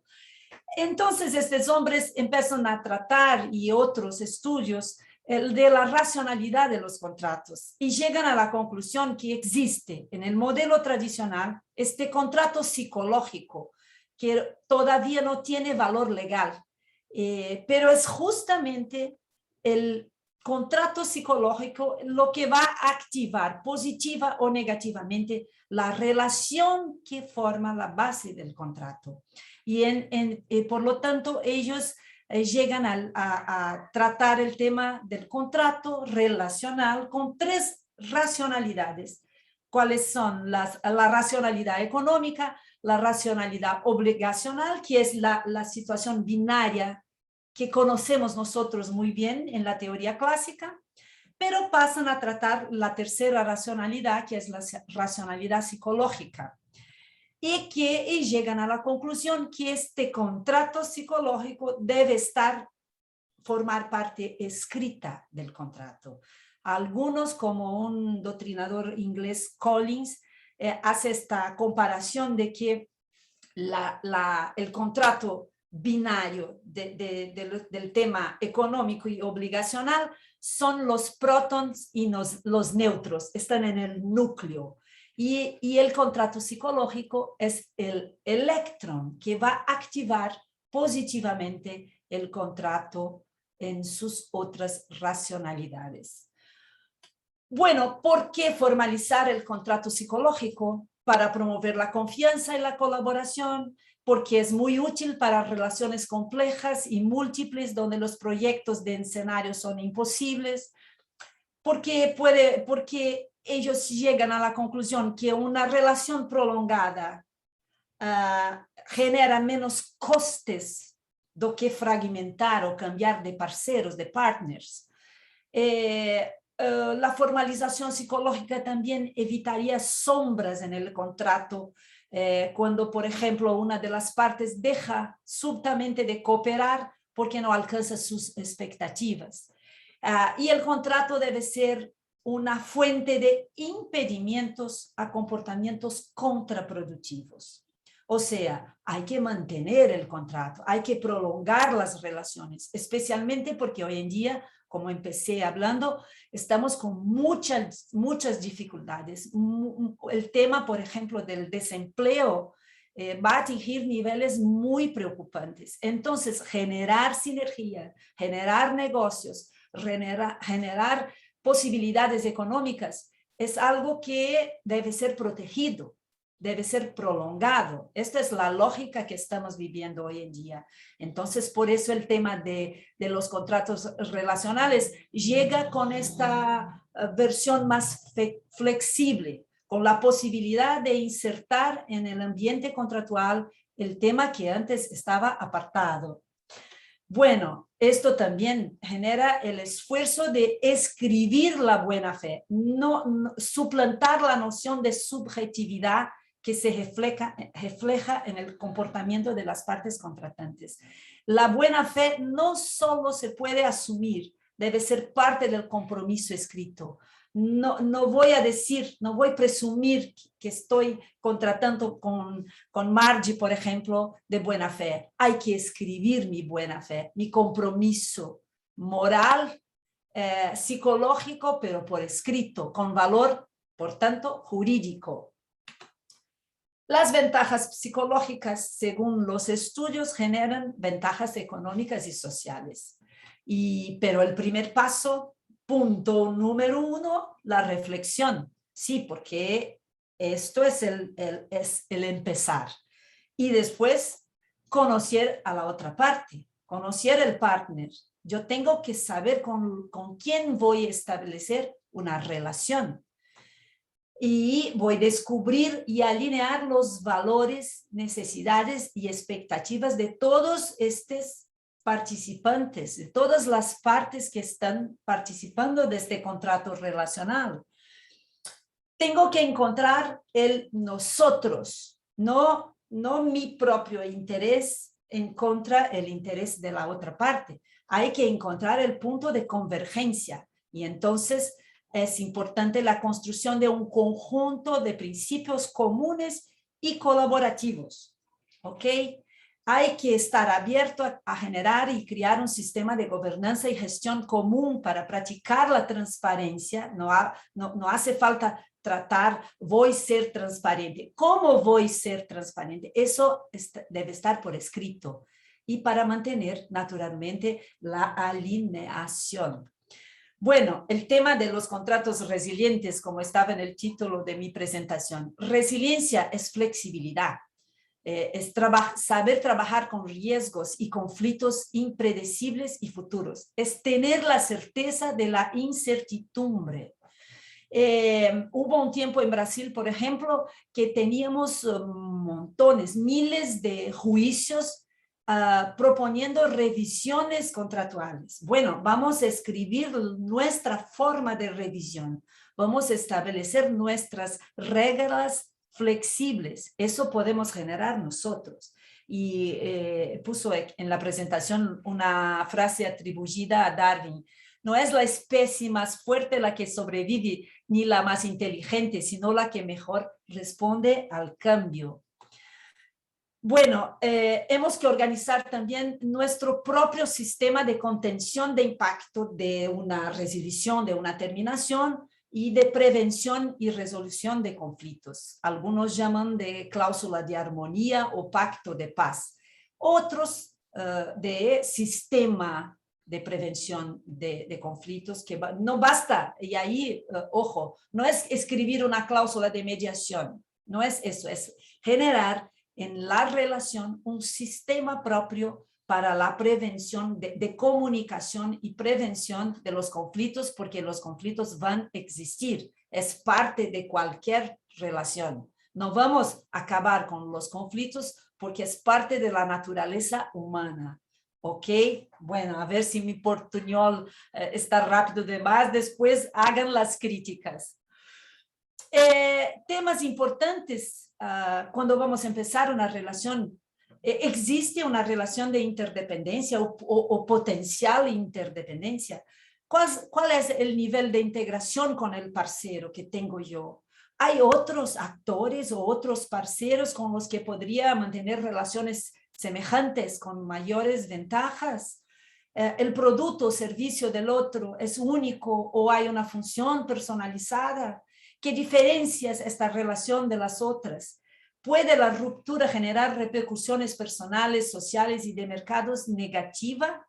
¿Cuáles son los costos de un litigio? Financiero, imagen, social, psicológico. Son montones de cuestiones que deben ser tratadas de manera adelantada en la construcción del contrato. Es una conciencia un poco más amplia do que simplemente escribir cláusulas ya hechas.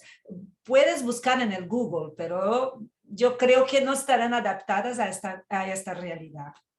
Entonces, el contrato psicológico es mi expresión, es el relleno del contrato relacional. Es lo que puede dar sustentación y generar la sustentabilidad del contrato relacional. Hay algunas metodologías. El Conscious Contracts y la Vested son dos metodologías que trabajan este contrato psicológico para insertar de forma escrita en una base relacional. Yo particularmente estoy utilizando en mi despacho un mix de las dos. Depende de la base, de la naturaleza del cliente, del tipo contractual. Pero ambas las metodologías trabajan con la construcción de la relación que se basará en el contrato y cómo se insertará en el contrato. El abogado está siendo tratado como contract referee por la Universidad de Stanford. Yo no me gusta mucho la palabra referee porque remete a árbitro y soy una abogada, no soy árbitra, entonces yo utilizo contract builder. Para herramientas, necesitamos de herramientas para hacer eso. Vuelvo a que empezamos hoy al tema ético, al tema de la inteligencia emocional, como bien presentó Viviana, la comunicación no violenta, escucha activa, conocimiento técnico legal propio y, ojo, lenguaje jurídico simplificado. Eso es clave cuando estamos tratando de relaciones. No hay que generar interpretaciones equivocadas. ¿Quién hoy en día trabaja con sus contratos psicológicos en los contratos relacionales? Estas grandes empresas, FedEx, Dell, AstraZeneca, Procter & Gamble, BioNTech, McDonald's, Pfizer, Microsoft, Accenture. La OLADC también está haciendo eso y echa luz en mi despacho. Bueno, mis ejemplos para cerrar son, tengo trabajado con estas metodologías en startups, contratos de prestación de servicios, relaciones corporativas, joint ventures, contrato de empleo ejecutivo. Y aquí para cerrar, Margie, antes que me cortes, algunas manifestaciones de los clientes que ya trabajaron con estas metodologías. El contrato colaborativo aplica los valores internos de las partes y requiere una profunda responsabilidad por el contenido. Fue una experiencia enriquecedora. Construir un contrato relacional consciente es dar un paso de valentía tan poderoso capaz de proporcionar una revolución personal positiva, ya que le permitirá obtener una visión más amplia de sí mismo y de la vida misma. Y este es un terreno fértil para cambiarlo todo. Finalmente, el documento elaborado tiene el alma de las partes involucradas y ciertamente nunca podrán decir que no leyeron o no interpretaron correctamente el documento. Bueno, muchas gracias y perdón por esta rapidez de mi portuñol. Gracias. Muchas gracias, Ana Luisa, por tu participación. Muchas gracias a todos. Tengo un par de preguntas para Viviana, por ejemplo. En cuanto a las emociones, ¿cómo podemos lograr que los abogados identifiquen las emociones en un caso y no se dejen llevar por las mismas? Bueno, pues mira, yo creo que uno de los órdenes precisamente, o una de las formas que nos ayudan a organizarnos para poder brindar una mejor ayuda, es no dejarnos llevar por la emoción. Una cosa es reconocerla y otra cosa es entonces dejarnos llevar por ella. Bueno, eso para iniciar. Pero entonces, ¿cómo reconocerlas? Yo creo que hay algo muy importante y es preguntar.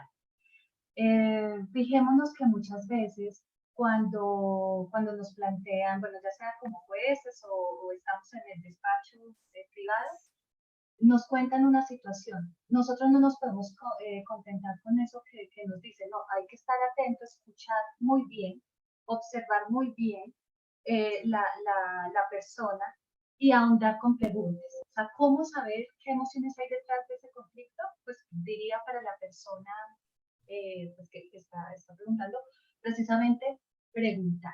Sí, hay que aprender a hacer preguntas, hay unas circulares que nos llevan más allá del sí y del no. El cómo te sientes cuando me cuentas esto o cuando me cuenta esto, ¿qué, es decir, en qué contexto me lo está diciendo? ¿Qué siente? ¿Sí? Y muchas veces sin preguntarlo podemos mirar unos cambios emocionales en la persona, de tristeza, de preocupación, como que algo no va bien, algo no va bien. Entonces esa es digamos que el punto para irnos nosotros metiendo y sumergiéndonos más abajo de la pretensión y llegar a las necesidades y a las emociones de la persona. Gracias. Sí, algo parecido también que mencionaste es que no debemos jugar roles que no nos corresponden en los procesos. O sea, sí, así es. Sí, por ejemplo, y eso nos libera mucho, o sea, porque damos lo mejor que tenemos de acuerdo también con lo que le sirve a la persona, con lo que puede asumir la persona en el momento. A veces no se puede todo. Entonces, sencillamente es que nosotros no tenemos la obligación de resolver todo. No. Es que yo creo que es algo muy, y yo creo que también nos ayuda a sanar mucho cuando acompañamos a transformar eso que las partes quieren transformar y ven, por más que nosotros lo veamos, si las partes no lo ven, o sea, ¿cómo vamos? Estaremos imponiendo y sustituyéndolos. Entonces, también hay que tener en cuenta eso. Sí, muchas gracias. Ana Luisa, hablas sobre un nuevo contrato social en esta nueva realidad. Entonces, ¿cómo sugieres que podemos contratar en esta nueva realidad? ¿Dónde está la seguridad jurídica que se espera para los contratos? Bueno, creo que la seguridad jurídica está en nuestra propia palabra, en este caso escrita. Cuando construimos hoy en día un contrato consciente en este modelo, es casi como si escribiéramos nuestra propia constitución. O sea, estamos haciendo nuestro proceso legislativo, estamos ejecutando el contrato y creando un sistema de resolución de nuestros propios conflictos. Es un nivel de conciencia que está basado naturalmente en la autonomía de la voluntad del ciudadano que tiene poder de información, y para llegar a este punto, no me tomen aquí como una, por favor, Juan Pablo y Juan Ramón, que soy una libertaria excesivamente, pero de hecho, si estamos viviendo un tiempo de inseguridad, y esto es una crisis en todos los sistemas democráticos, esto es una verdad. Y hay incluso algunas corrientes que pregan un sistema dividido de las constituciones, que las constituciones democráticas deben tener solamente la base organizacional, pero que hay que tener una constitución global social, sin cláusulas pétreas en ese sentido, porque hay un cambio tan rápido de valores que es imposible que los sistemas constitucionales tradicionales alcancen. Entonces, en el tema de los contratos, podemos generar, sí, nuestra propia constitución, nuestro propio sistema legislativo y, entre comillas, judicial, de resolución de conflictos, de prevención. Por eso es un poco quizá rápido de más, porque son provocaciones muy amplias, pero es un tema muy sí, fascinante.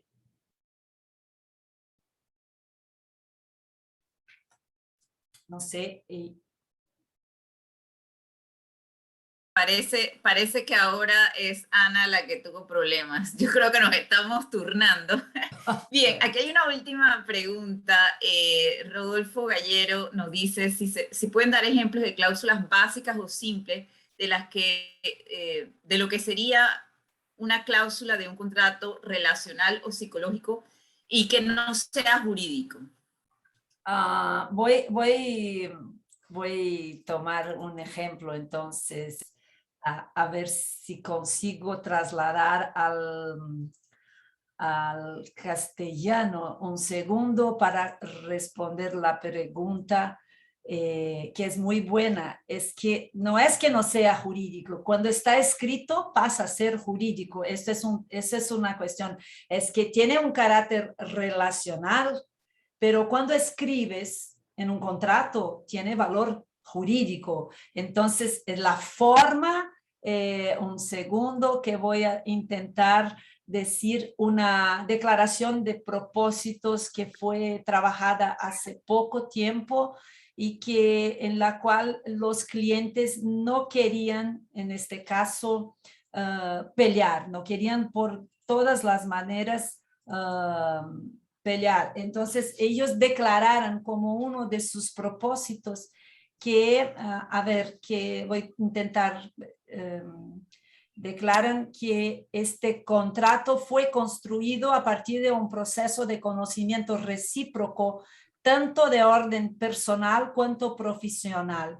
Declaran de forma consciente que sus propósitos con este contrato son construir una relación organizada, equilibrada, respetuosa, próspera y duradera, construir una relación profesional en un ambiente seguro y abierto que genere buenos resultados económicos a todos, construir una relación profesional que preserve la libertad de los dos, mismo que establecida una relación de interdependencia, mantener una relación en carácter igualitario, no admitiendo la existencia de ningún grado de jerarquía o subordinación, preservar la relación de amistad mantenida entre ellos y sus respectivas familias, mismo que vengan a terminar este contrato. Esto fue algo escrito, es una cuestión personal, pero fue escrita y traducida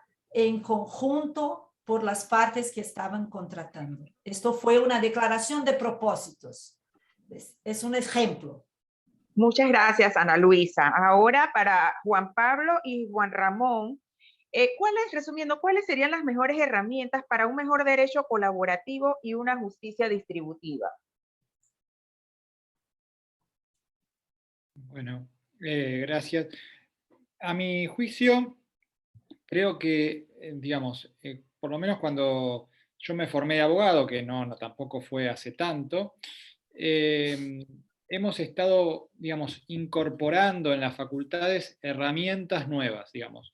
Yo, por ejemplo, no tuve ninguna materia que haga mención a la negociación o a habilidades de tipo blandas, como algunas de las que mencionó Viviana, o también muchas de las que mencionó aspectos psicológicos, que son importantísimos, creo, a la hora de lograr tener acuerdos o generar mejores opciones para nuestros clientes, y también una satisfacción más importante en esto de que hablábamos con Juan, de satisfacer el valor justicia, ¿no? Entonces yo creo que a raíz de, por ejemplo, nuestra materia que damos con Juan en la UE de análisis lógico y filosófico del derecho, creo que se van incorporando nuevas herramientas, y también, bueno, por la formación continua que el abogado debe hacer necesariamente por la variación que van teniendo las problemáticas y los planteos que nos traen los clientes, las empresas a nuestros estudios. Así que creo que es eso, es ir empezando a incorporar nuevas herramientas que tradicionalmente no estaban enseñadas y que poco a poco van a ir cambiando la forma en que trabajamos y vemos la profesión y el sentir de la abogacía. No sé, Juan, ¿qué opinas vos? Sí, efectivamente. Obviamente nuestro campo es más, en mis limitaciones voy a tratar de desarrollarlo, es el campo de los valores. Estuve escuchando atentamente las magníficas exposiciones y aparecían ideas como justamente la de la empatía, un valor, ¿no? Un valor supremo, diría yo. El otro también es el de no juzgar. Las herramientas filosóficas actúan en esto. Toda relación jurídica, al igual que toda relación humana, tiene un affectio. Es decir, una affectio societatis, por ejemplo, ¿no? Y cuando el litigante, los abogados litigantes llegamos a una actividad, posiblemente a una discusión jurídica, es justamente por una pérdida de ese afecto o una afectación de ese afecto en la relación. la relación entre las personas. Y el trabajo es justamente reconstruir esa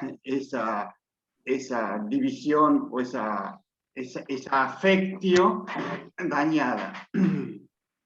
Y por eso tan importante lo que pensaba también Viviana, ¿no?, en este aspecto. Y el otro aspecto que quería, que me resulta interesante, importante detallar el valor a los afectos de no juzgar.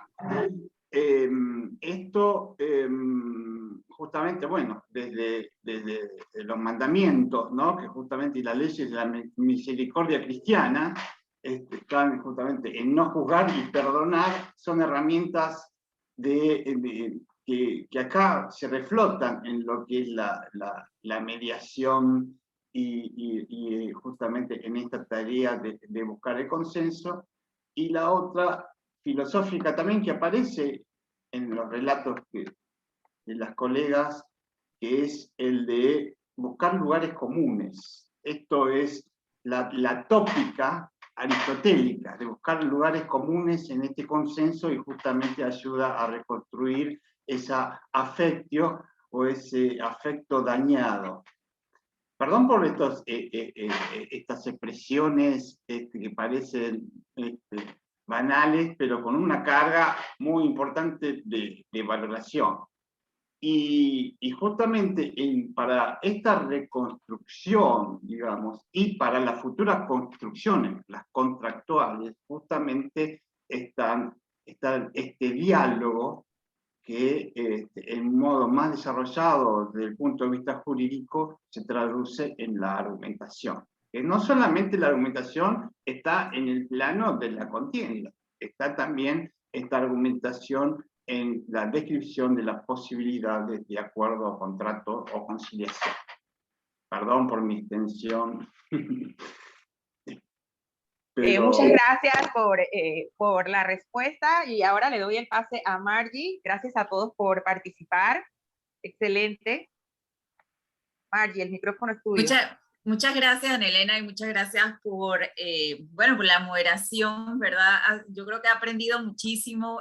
La verdad es que, digo, nosotros somos abogados, pero también somos seres humanos, y a veces pues las emociones nos pueden afectar, ¿verdad? Y tenemos que tratar de manejar esas emociones y de utilizar las herramientas que tenemos a mano, ¿verdad? Herramientas útiles para entonces manejar esos momentos. Y bueno, ya para el cierre de este panel, pues me gustaría de todas maneras pues agradecer a nuestros expositores, ¿verdad? Ana Luisa, José Ramón, José Pablo, Viviana, que nos acompañan desde fuera, por supuesto, Ana Melisa Español, también aquí en Panamá, a ti, Ana Elena, por la moderación. Le voy a dar la palabra al presidente del Colegio Nacional de Abogados, el doctor Juan Carlos Araúz, que nos acompaña esta mañana para que le dé el cierre formal a este evento, no sin antes invitarlos a que consulten las redes del Colegio de Abogados para próximos eventos que estaremos desarrollando. Doctor Juan Carlos. Muchísimas gracias, Margie, y un saludo a todos los que están tanto en la sala de Zoom como desde el canal de Facebook del Colegio Nacional de Abogados. Este primer simposio latinoamericano sobre derecho colaborativo e innovación jurídica, que se ha organizado en asocio con la Alianza Estratégica de OLADC, nos permite obviamente reflexionar sobre distintas temáticas en donde el papel del abogado queda demostrado que más que un actor reaccionario de situaciones tribunalicias o de corte conflictivo, estaría también rescatar ese papel de amable componedor en la sociedad. Las sociedades hoy día, frente a la pandemia, se han convertido en sociedades altamente conflictivas, en donde el papel del abogado puede servir de catalizador en distintos escenarios ante sistemas judiciales colapsados, y la falta de respuesta institucional se convierte entonces en un escenario muy fructífero, en donde la abogacía, con un papel responsable, podría entonces convertirse en ese compañero perfecto de la sociedad en búsqueda de una cultura de paz. En nuestro país, me permita este escenario referirme a lo siguiente. Tenemos una justicia comunitaria de paz que se encuentra sumamente cuestionada y sumamente conflictiva en torno a los alcances y límites. Y hace pocos días conversaba con un grupo de jueces de paz y me ponían de contexto que también parte de la solución seríamos nosotros, los abogados, en la medida que nos convertimos en asesores de primera instancia antes de que los ciudadanos lleguen a dirimir sus controversias comunitarias o de cuestiones civiles de primera referencia, y el consejo, la orientación que nosotros asumamos, obviamente permite a estos tribunales comunitarios tener una disciplina, un ambiente distinto a la controversia histórica con la cual se llega de un abogado buscando una coerción por parte del sistema institucional, cuando también está en nosotros ser generadores de la cultura de paz. Este espacio que se ha generado a lo largo de estas 3 sesiones, en las semanas que ha correspondido, creo que nos permite concluir eso. El abogado como formador de una cultura de paz, el abogado como un individuo que tiene una responsabilidad, y también saber que el abogado en ese papel de auxiliar de la administración de justicia debe saber cómo evitar inclusive que los asuntos que nos llegan a nuestras consultas terminen en los sistemas judiciales, cuando sabemos que esa no va a ser la respuesta que devuelva la tranquilidad o la armonía en sociedad. Por eso creo que finalizo diciendo que habilidades, destrezas y nuevas capacidades dentro de un mundo tan conflictivo como el mundo de la post-pandemia, requiere entonces que la abogacía salga al paso de la manera en donde el término justicia no necesariamente es litigar en tribunales, y sí implica resolver controversias de distintas maneras, y allí entonces nosotros podríamos volver a rescatar ese papel de la abogacía en las sociedades de todo el mundo, en donde las capacidades de orientación con conocimiento son las verdaderas facultades que los abogados debiésemos enrostrar en esta nueva era. Y por eso agradezco a la Comisión de Mediación y Arbitraje del Colegio Nacional de Abogados traer a la mesa estas nuevas prácticas. Creo que se trata de eso, buenas prácticas en el ejercicio de la abogacía, que son puestas de contexto como forma de convivencia en sociedad. Y a todos los participantes, Ana Melisa Español, Ana Elena Castillo, Viviana Giraldo, Juan Pablo Neve, Juan Ramón Bravo y Ana Luisa Echaluz, su participación, pero sobre todo su disposición a presentar una visión nueva, una visión refrescante de lo que es la abogacía desde el actor de quien resuelve, de quien ayuda a convivir en una sociedad que necesita tranquilidad y necesita obviamente una convivencia que genere armonía. De esta manera a todos, muchísimas gracias. Recuerden que el colegio mantiene estas conversaciones en su sitio de Facebook, están colgadas. Compartir el contenido es una forma también de ayudar a los colegas a generar una nueva cultura, y de esta manera mi agradecimiento a todos. Hasta pronto. Gracias, hasta pronto.